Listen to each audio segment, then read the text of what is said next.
Hey everybody, this is Kelly Cass. I'm up here at Rock Allegiance outside Philadelphia, Pennsylvania, sitting down with Crobot today. How you doing?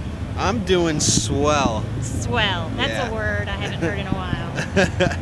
What is it, the bubblegum wrappers? And what that swell bubblegum they used to have? Oh yeah. Back in the 70s? Yeah. They have the little comics in them too? Yeah, Bazooka had Bazooka comics. did. Oh, okay, yeah. Yeah, but then they had the little swell little pieces that were wrapped up too. You remember that? Nope. Yeah, you do. I'll have to go find them. Totally remember it, yeah. I'll have to go find them. Your album is on pre-order. What is due out 9/23. Welcome to Fat City. You're welcome to Fat City, coming out Friday. How on earth did you come up with that name? Or who did?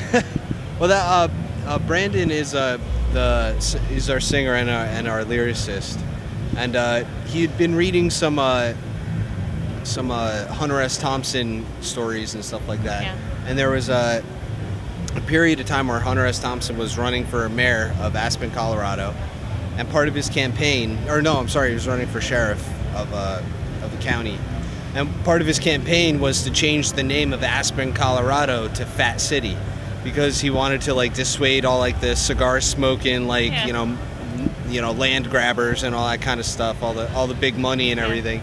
He wanted to keep those people out of town and keep it local and everything. So he said, name it Fat City.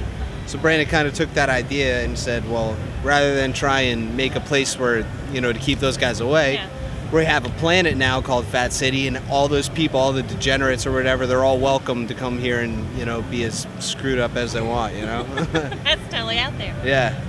He had a lot going on in that head, didn't he? Oh, yes. He's quite the storyteller.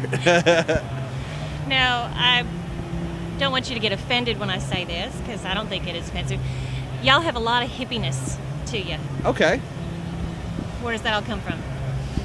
I don't know. No, I mean, I think it's we all kind of we listen to a lot of music from that era, from the 70s and stuff like that. Zeppelin and Deep Purple and all. Definitely a big influence on us. But I don't know if I don't know if it's necessarily anything intentional. It's just, I don't know. You just kind of beat your own drum out there. Yeah, pretty much. So how does other bands that you perform with, how do they take to y'all? We've been really, really lucky. We've been out with some really, really awesome bands. We're out with Seven Dust right now, and they're with Wilson. Yeah, Wilson. Yeah. They're really good friends of ours. We were out with Motorhead last year. We've been out with Anthrax a few times, So I mean, we've been able to get a good spread of bands to play with, and our sound happens to, I guess, work, kind of cross over a little bit, You haven't been around that long. No. I mean, in terms of bands, we've got bands that have been out there in the 80s and quit and came back, and y'all are still relatively new. Yeah. So how does it make you feel that so far y'all are getting up that ladder pretty quick? I know it probably doesn't feel it to you. I mean, y'all are probably sitting there going, "Oh dear Lord." No, I mean, it's definitely cool to get recognition or whatever, to be able to come and play festivals like this. Yeah. It's awesome, and it definitely shows that the hard work is paying off and everything like that. Yeah, I just think that for the most part we've just been very, very lucky. Right place, right time kind of stuff. Very lucky. We just kind of work our butts off, and other people notice and want to help us out. Now, what truly makes you happy with getting to do what you want to do? I mean, is there... I basically get to put a real life on hold. Everything's on pause when I'm on the road. Yeah.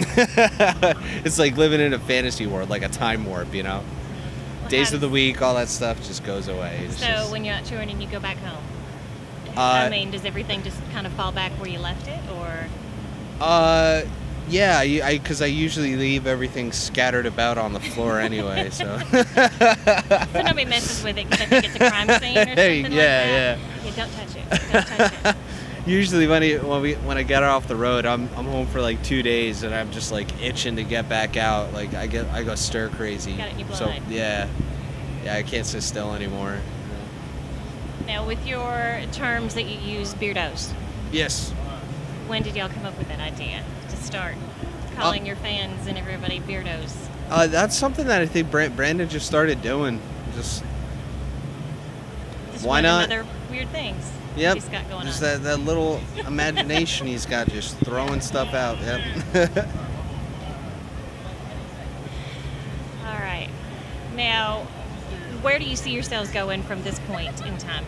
Just bigger and better tours, or? Ideally, yeah. I mean, it's a fickle business we're in, you know. Yeah. So I mean, that in a perfect world, yeah, you know, keep going. But we definitely don't take any of this for granted. You know, we're just trying to enjoy what we got while we got it, and you know, just keep it going if we can. You know. The stupidest thing that y'all have done. Get each other's faces tattooed on each other. No. Yeah. No. Yeah. Where's yours? And who did you get? We drew our names out of a hat to see who was going to get who. I actually drew my brother's name out of the hat. He plays bass. So that's tattooing my brother's face right there. Well, at least it's not like some strange person. No, it's not a strange. Well, I guess it is a strange person. Well, he's a strange guy. Yeah, but at least it's somebody you know. This is true. At least it wasn't in Vegas. You wake up at 3 a.m. and you're like, oh, who's that guy? What'd I do? Yeah. Took me spoon. No. So everybody's got one. You drew them all out of a hat. Yep. What made you What possessed y'all to do that?